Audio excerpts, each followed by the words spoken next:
Good evening, everyone. Today,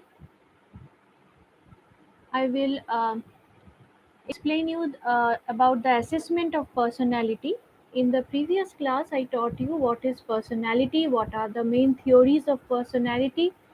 Uh, but the assessment part is also a very important unit, and from here, you can get uh,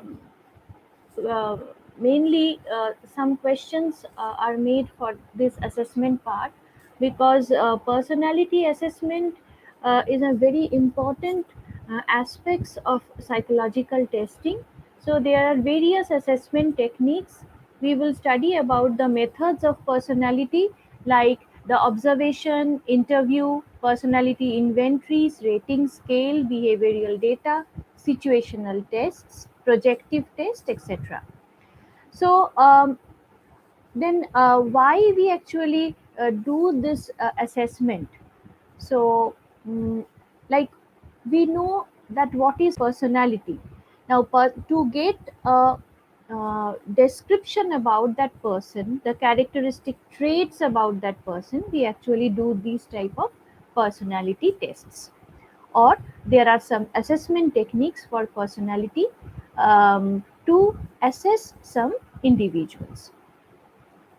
Now, assessment of this personality is a major area of research also, and different theories are based on it, and theories have some influenced, and they are actually influenced by the development of the personality assessment, etc. Like trait theory, we have already learned about the trait theory, the psycho and dynamic theory, then Maslow's hierarchy of needs, etc. Uh, Now, the concept of psychological assessment actually means that in order to find out the individual differences in various aspects, and the psychologists, they actually use these psychological assessment techniques to find that what are the differences each individuals are having. Now, this psychological assessment or measurement of individual differences follows a systematic procedure, and there are some systematic procedures for the different techniques also that we will go in detail in this chapter. Now, this personality assessment, there are some various important methods of this assessment, and the interview techniques that I told you. Now, this interview, how this interview takes place, and what are the main um, uh, um, or how these interviews are done, or there are some psychological techniques of assessing an individual. So this I will go in detail. Now, there are some principles of psychological assessment. So what are they? Number one, like the comprehensive and holistic. That means all the relevant aspects need to be taken into account, and integrating all aspects of the individual's life, the socio-cultural context of the individual needs to be considered, and number two, the systematic. Now, what is the systematic means? The assessment is a systematic process. So it involves a planning as to what, how, and why to assess. And there are some steps, there are some fixed procedures and objectives and goals of assessment. So these are some of the important principles of psychological assessment. Number three principle is ongoing. That means the psychological assessment is not a one time activity. That means it needs to be an ongoing assessment to capture a dynamic nature of human behavior. Next principle is accuracy or accurate. How accurate it is? The assessment should be accurate in terms of assessing and what it intends to measure. So, reliability and validity should be ensured. And lastly, the last principle is the confidential. Now, the findings of this assessment should be kept obviously confidential, and the individual or the client needs to be ensured about it. Now, these are some of the important principles of this psychological assessment. So, or the personality assessment. Now, according to Anastasi, he defined that a psychological test is essentially an objective and standardized measure of a sample of behavior. So, these is the main these are the main principles of this assessment or personality assessment. Now, obviously, the properties of a good test, it covers the standardization of the test, the norms of the test, and obviously the most important part are the reliability and the validity of the tests. Now, standardization, it refers to the uniformity in administration of the test, and obviously the scoring and the interpretation of the test responses. Whereas norms, it refers to the scores obtained by the representative sample on which the test was developed initially. Whereas the reliability and the validity, they refers to the consistency of the scores obtained by an individual on a test, that is the reliability, and the validity, it refers to how well a test measures or what it intends to measure. Now, while doing this validity, the content validity is a very important part of it, because content validity is whether the contents, that is the test items, are representative of the entire domain of what it is supposed to measure. Now, these are the obviously the how these assessments are good. Now, there are some ethics of this psychological assessment. What are they? Like, the psychological assessment should be done by obviously some trained psychologists and following some fixed rules and a fixed norms for scoring, and obviously for the interpretation part.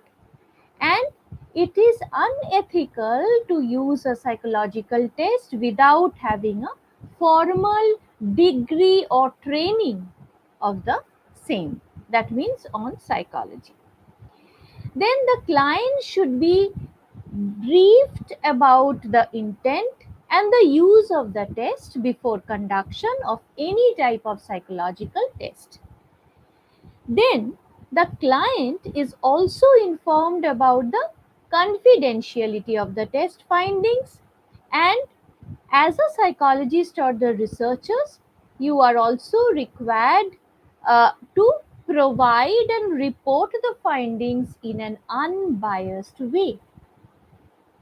Now, as a psychologist, you need to ensure confidentiality of the client, and it is also important to be aware of the test taking situation.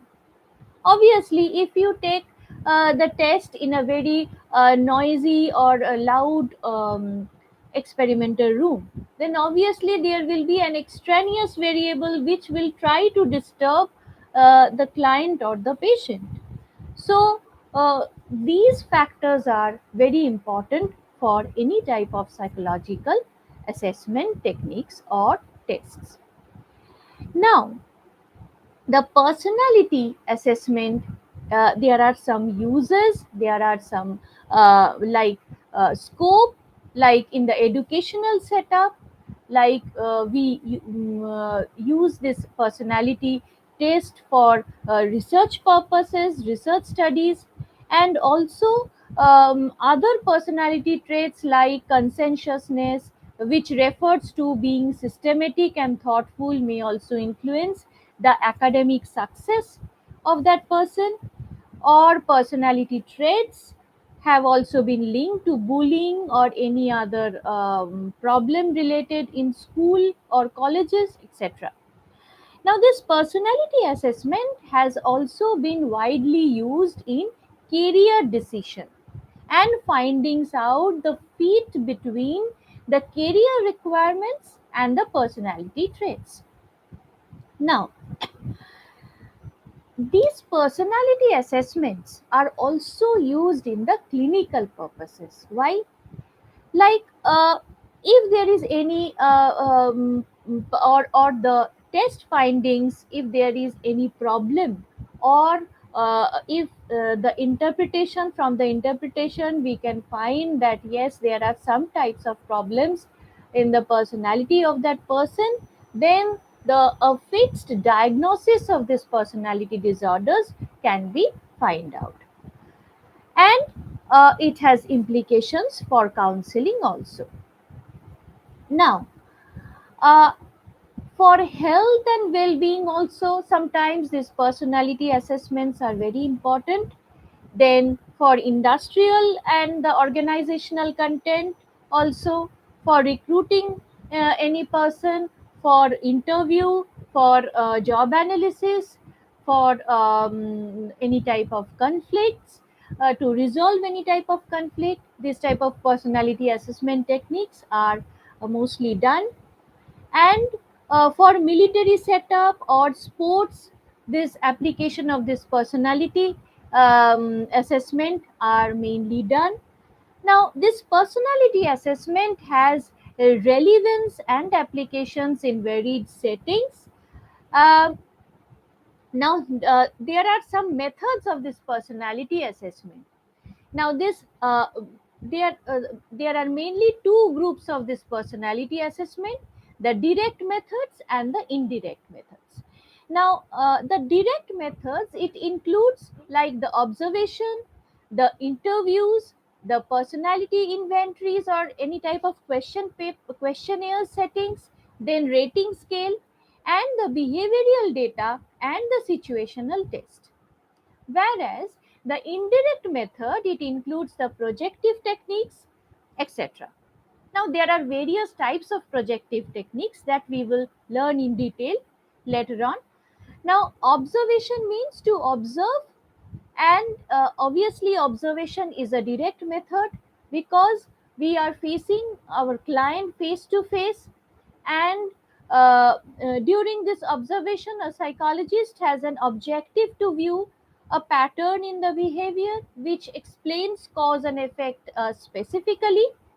And then after observation, the next important, now obviously there are some advantages of this observation as well as some disadvantages or limitations. Now, advantages means it offers first hand information when the individual is actually engaging in a behavior.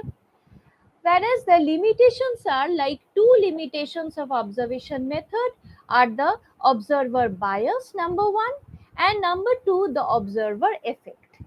Now, what is this observer bias means?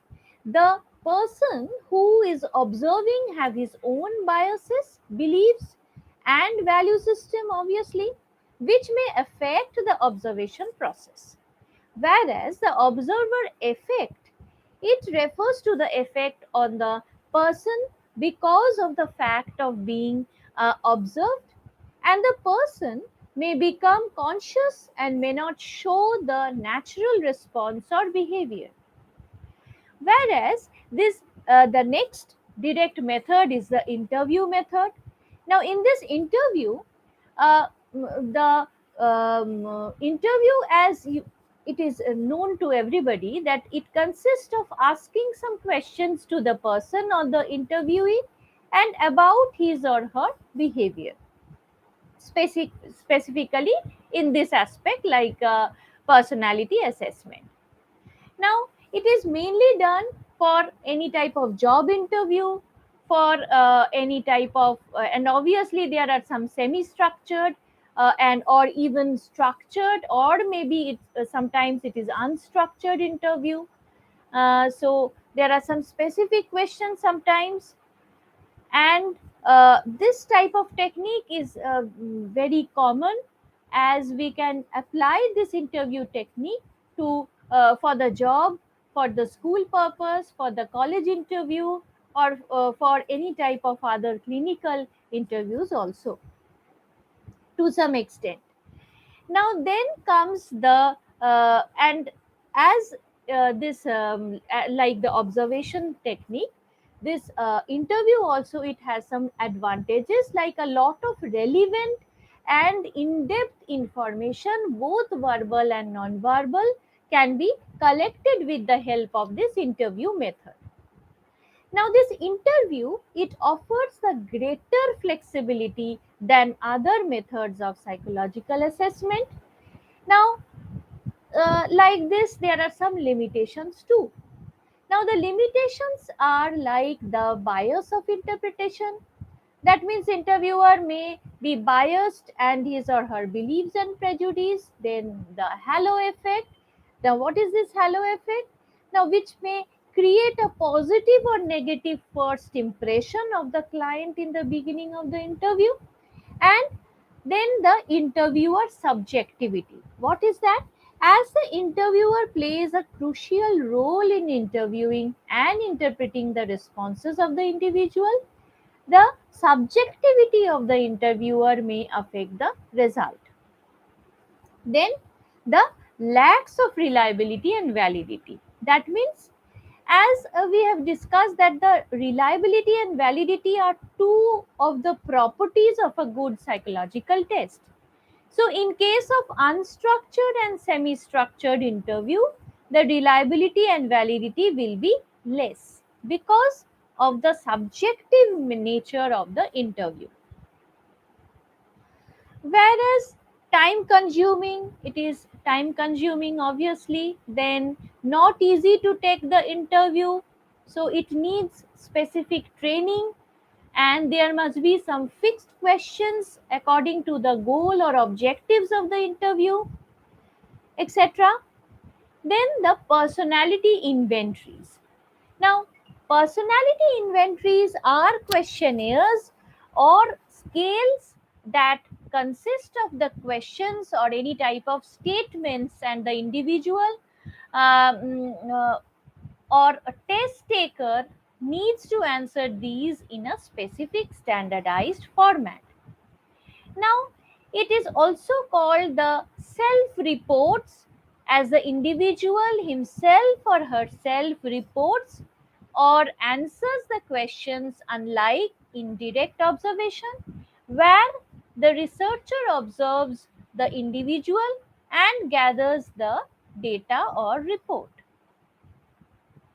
Now, there are some examples of this personality inventories, like Minnesota Multiphasic Personality Inventory (MMPI), then 16 personality factor, that is 16PF, then NEO-PI, then Myers-Briggs Type Indicator (MBTI), California Psychological Inventory (CPI), Eisen Personality Questionnaire, that is EPQ, and Edwards Personal Preference Schedule, that is EPPS. So these are some of the personality inventories, assess a number of traits.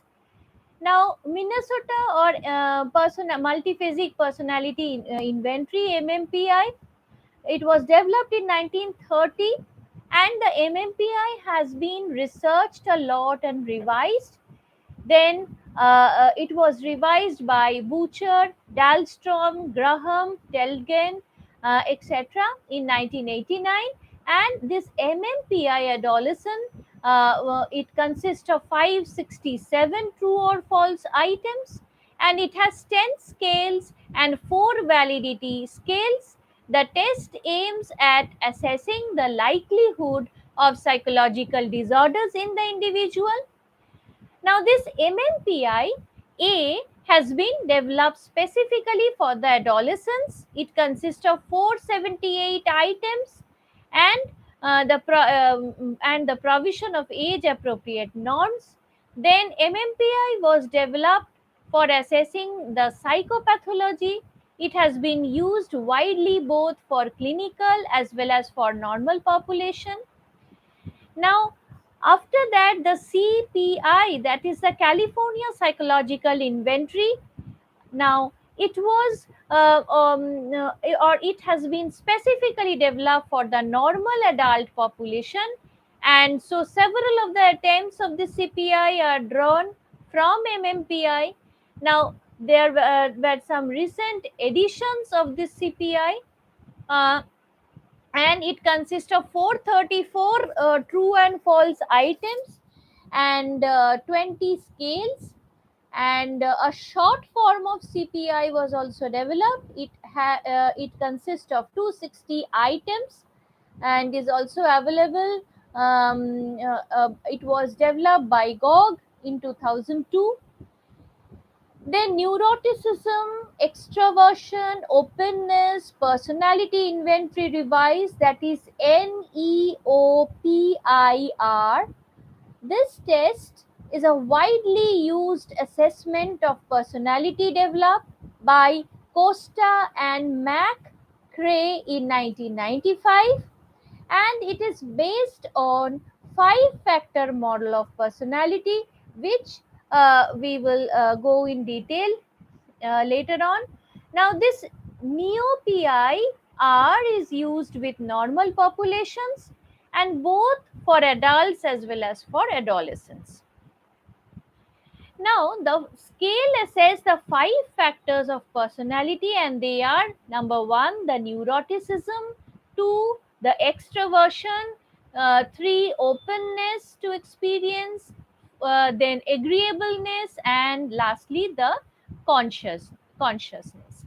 So, there are six subscales called the facets under each of these five dimensions, and the scale has a total of 240 items. So this then after it, the 16 personality factor questionnaire, that is 16 PF. Now this test was developed by British psychologist Cattle, and it is based on 16 sources of this traits of personality, and originally developed in 1949.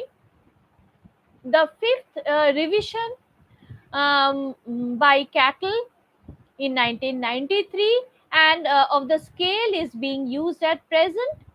Now, it is used for the age group of 16 years and above, and Cattle and his colleagues have also developed the scales of assessing personality of younger age group, such as Adolescent Personality Questionnaire, that is APQ, for age group 12 to 18 years. APQ was earlier known as High School Personality Questionnaire, that is HSPQ. And there was some other personality questionnaire for children, that is CPQ. Then early school personality, that is ESPQ. Then a preschool personality questionnaire, that is PSPQ, etc. Now, Myers Briggs type indicator, that is MBTI, it is based on four personality dimensions such as the sensing intuition, then thinking or feeling, then introversion or extroversion, and perceiving or judging. And these dimensions together provide 16 possible personality types. A salient features of this personality inventories is the lie scale or the validity scale.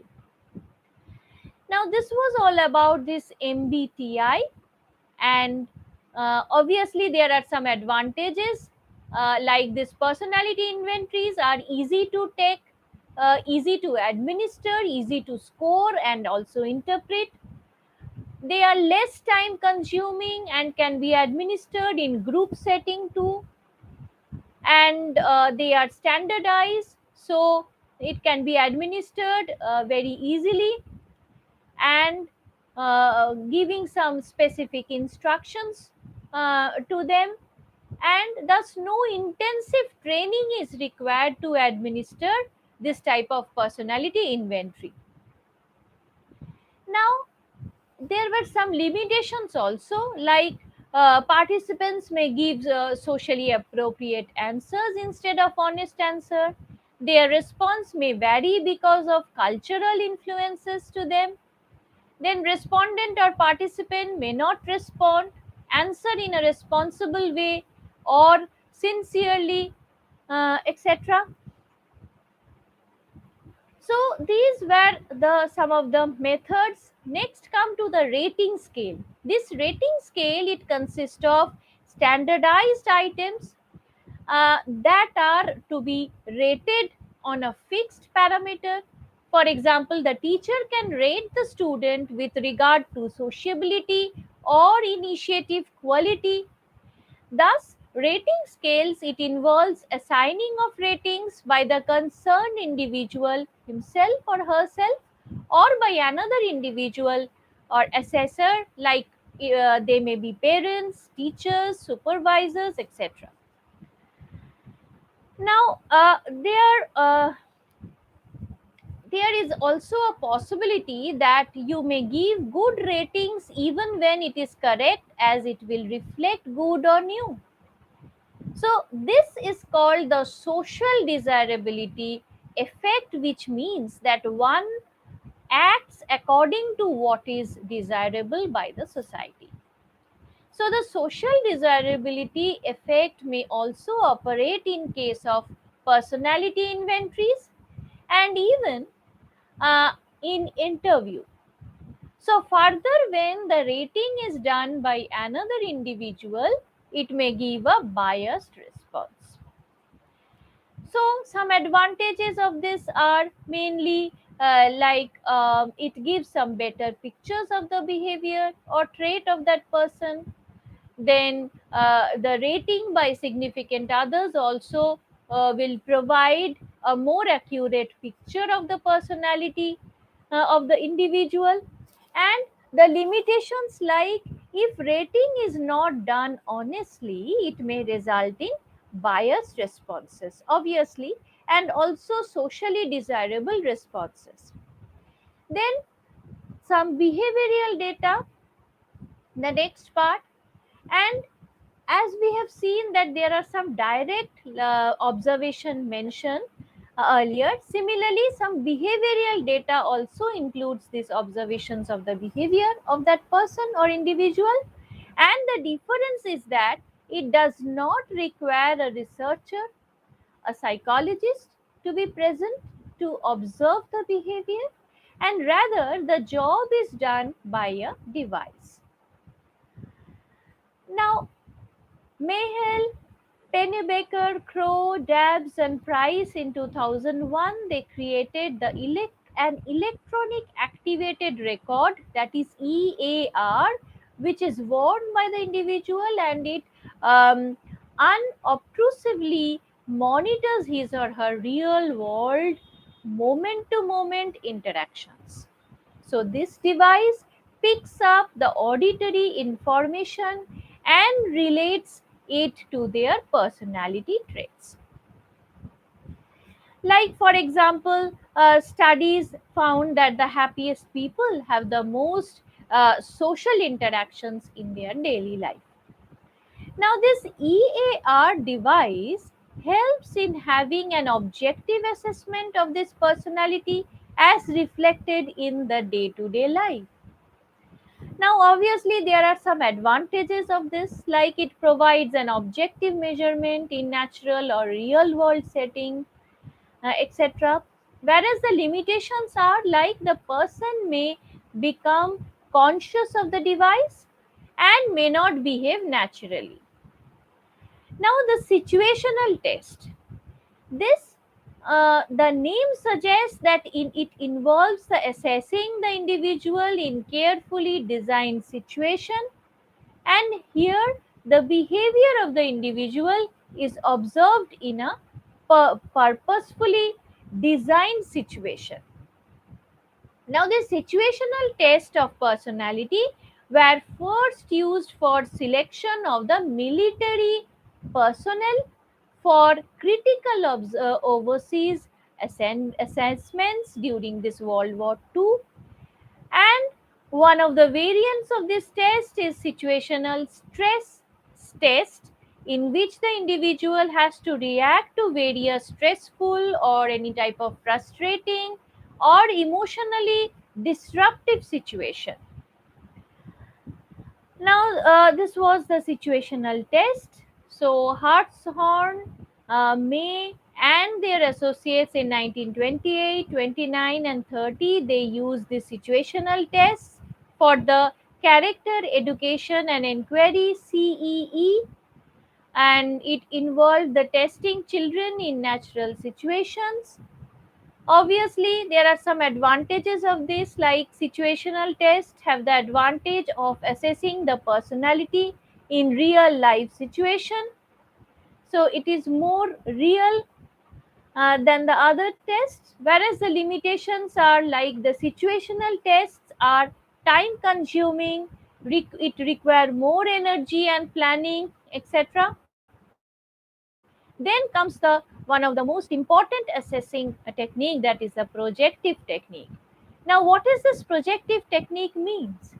Now, projective measures of personality are widely used personality assessment tools, and unlike the other tests like self-report measures where the individual is provided with structured test stimuli, in projective test the individual has to respond to unstructured or ambiguous stimuli.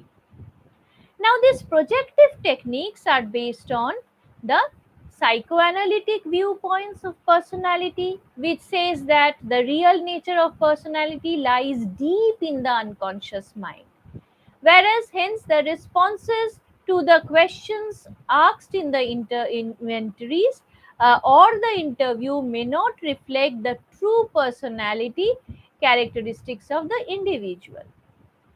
Now, further, when the person is on guard and knows what is being asked, the social desirability may operate, and sometimes the person may not even be aware of his true personality to answer correctly. Now, while projective techniques tap the unconscious and reveals the personality of the subject through interpretation of their responses, and in-depth training is required to interpret such responses. Whereas these projective techniques, they involve making up a story based on some pictures or drawing something, and the unconscious feelings or emotions or thoughts are projected onto these drawings, pictures, or stories, and they are then analyzed to find out the personality of that individual. Now, some of these projective techniques like Rorschach ink blot test were developed in 1921. It consists of 10 ink blots showing ambiguous visual stimuli, and these are shown to the client one by one and asked to simply say whatever comes to their mind. And the scorings is based on these different elements of the responses, such as the content, the reference to shape, color, etc. Then comes the TAT, or the thematic apperception test, developed by Murray and Morgan in 1930. It consists of 20 pictures or cards in black and white color, and the client is asked to see each picture, which are structured and meaningful, unlike the ink blots in Rorschach. Now, this Indian adaptation of this TAT has been developed by Uma Chaudhary in 1960, and it consists of 14 cards. And it is modified and developed only for the Indian population. Then CAT, or the Children Perception Test, it was developed by Belloc and Belloc in 1949, and it is based on the TAT, which is meant for adults, and the CAT cards uses animal figures instead of human figures, as it is meant for children between 3 to 10 years. Then sentence completion test. It is another type of test. It consists of some statements that are required to be completed by the respondents, and some other projective tests are like DAP, or draw a person test, and the Rosenwig picture frustration study, etc. Now, these projective tests have been widely used for clinical purposes only. Obviously, there are some advantages of these projective techniques, like the hidden aspects of personality, such as unconscious motives, wishes, and conflicts, come to the front or fore, and hence it can reflect the true nature of one's personality.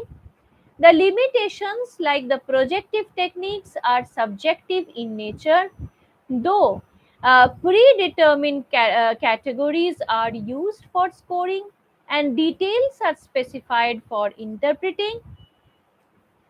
Then comes the low reliability and validity, then time consuming, or it requires skill and expertise in administration and scoring, and for the interpretation of these projective tests.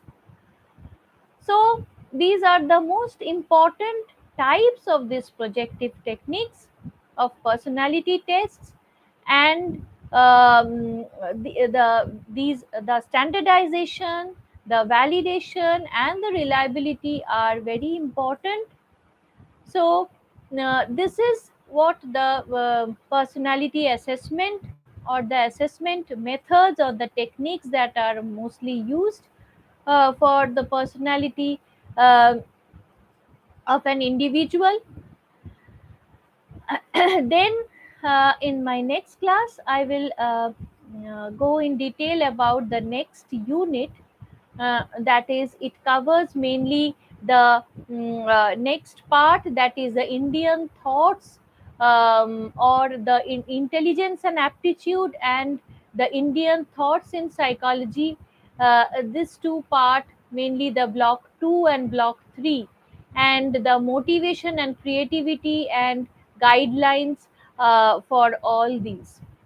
So this intelligence and aptitude, this is a very important unit to be explained, because there are various theories of this intelligence and aptitudes also, and also some assessment techniques are there for intelligence.